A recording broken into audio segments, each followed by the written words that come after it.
C'est 27 000 refus d'obtempérer par an. C'est toutes les 20 minutes. C'est-à-dire que depuis le début de cette émission, il y a déjà eu un refus d'obtempérer. Cessez la chasse, cessez la prise en charge.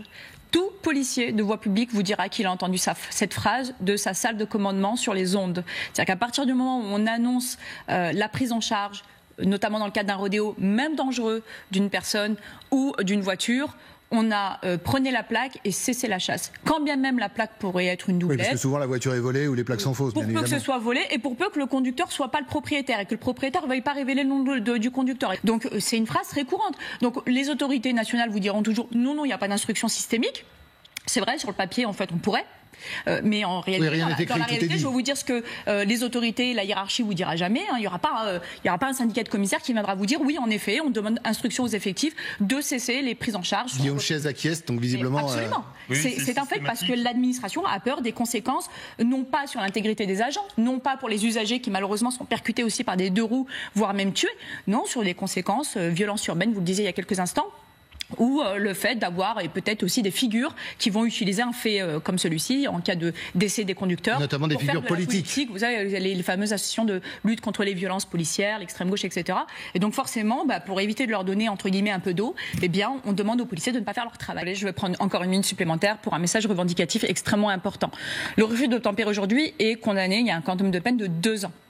2 ans aujourd'hui, dans notre code de procédure pénale, ne permet pas de mettre en route certains systèmes de notre code de procédure pénale, comme la perquisition, la visite domiciliaire sans l'accord de l'auteur, etc., etc.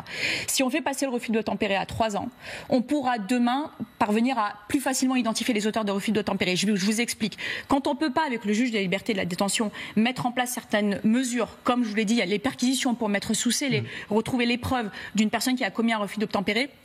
90% du temps, aujourd'hui, je vous parle en l'état actuel des choses, c'est que les enquêtes s'arrêtent là. C'est-à-dire qu'on n'a pas les moyens coercitifs de retrouver les auteurs, de les identifier formellement dans le cadre d'une enquête. Si on fait passer l'infraction à 3 ans, on le sait très bien que les gens ne seront pas condamnés 3 ans, ils ne sont déjà pas condamnés à 2 mois aujourd'hui.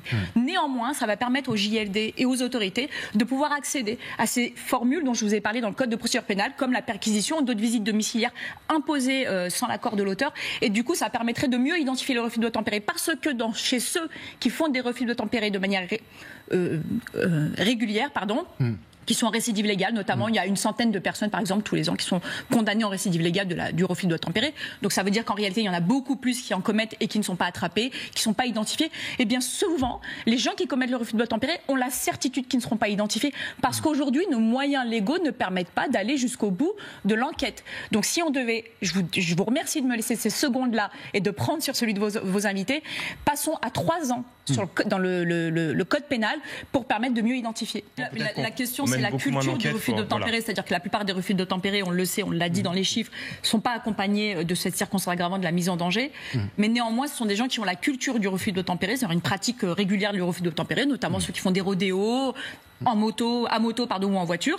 Mais si ces gens-là étaient facilement identifiés, on pourrait faire un stop dans leur parcours délinquant. Aujourd'hui, on y arrive difficilement parce que justement, on n'a pas tous les moyens à notre disposition, les moyens légaux pour pouvoir mener des enquêtes jusqu'au bout. Donc passons à 3 ans, non pas pour condamner plus lourdement, parce que ça, c'est un vœu pieux qu'on n'obtiendra jamais, mais au moins pour obtenir... Pour vous permettre d'enquêter.